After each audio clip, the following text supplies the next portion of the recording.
O primeiro turno das eleições argentinas serviu para reforçar ainda mais a divisão entre os que querem mudanças e os que se agarram com todas as forças ao atual estado das coisas. De certa forma, podemos dizer que as eleições argentinas foram decepcionantes, pelo menos para nós libertários.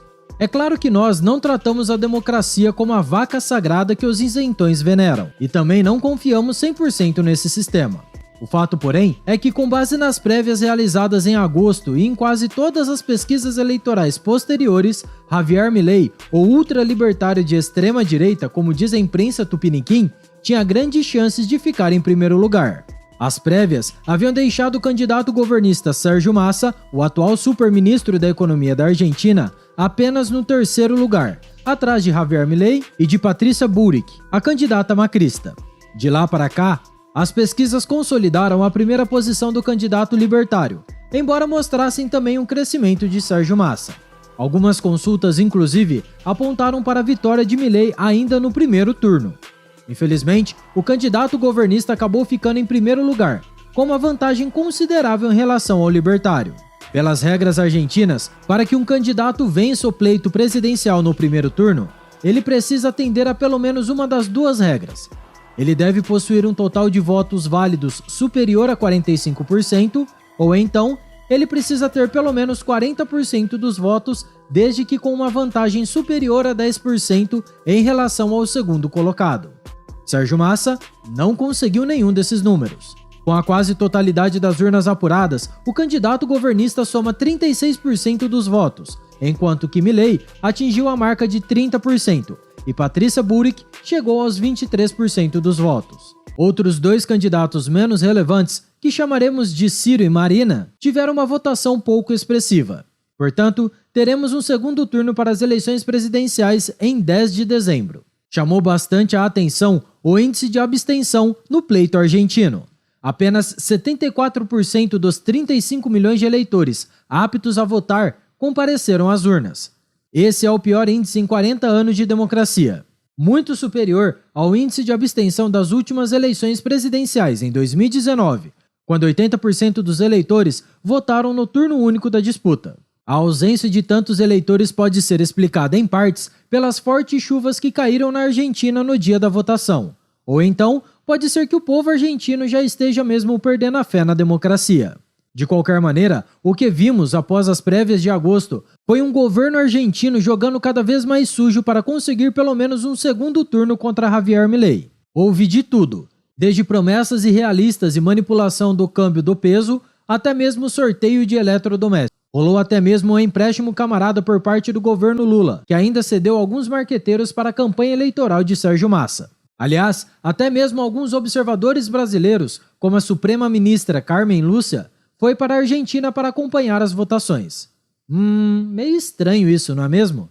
Mas sejamos sinceros, todos nós esperávamos, pelo menos, ver o Javier Milei em primeiro lugar nas eleições, ou talvez até sendo eleito no primeiro turno. Tudo indicava isso. As prévias, as pesquisas, o desespero da grande mídia. De fato, o fenômeno libertário Milei era o assunto do momento, tanto na Argentina quanto em vários países vizinhos, como o próprio Brasil. Nós também tratamos desse tema aqui no canal, no vídeo. O que explica o fenômeno argentino chamado Javier Milei? O link também está aqui na descrição. Porém, a máquina estatal realmente joga pesado. Basta lembrar que o governo argentino até tentou tornar o cara inelegível, dias antes das eleições. A coisa foi mais ou menos parecida com o caso do Bolsonaro, nas eleições do ano passado aqui no Brasil. Tal como aconteceu com o capitão, todos se uniram contra Javier Milei. Os políticos da velha guarda, a extrema imprensa e também os isentões. Até mesmo o Papa Francisco jogou contra o libertário. Porém, independentemente do resultado do primeiro turno nas eleições, o fato é que a Argentina precisa do Javier Milei. Ele é a sua única esperança dentro do meio político. Insistir no mesmo erro kirchnerista, buscando resultados diferentes, é mais do que burrice, é loucura. Sérgio Massa, como representante do kirchnerismo, que com exceção de um breve período está no poder na Argentina há 20 anos, é o culpado pela atual situação do país. Graças a essa mentalidade política, o país sofre hoje com uma inflação oficial de mais de 130%.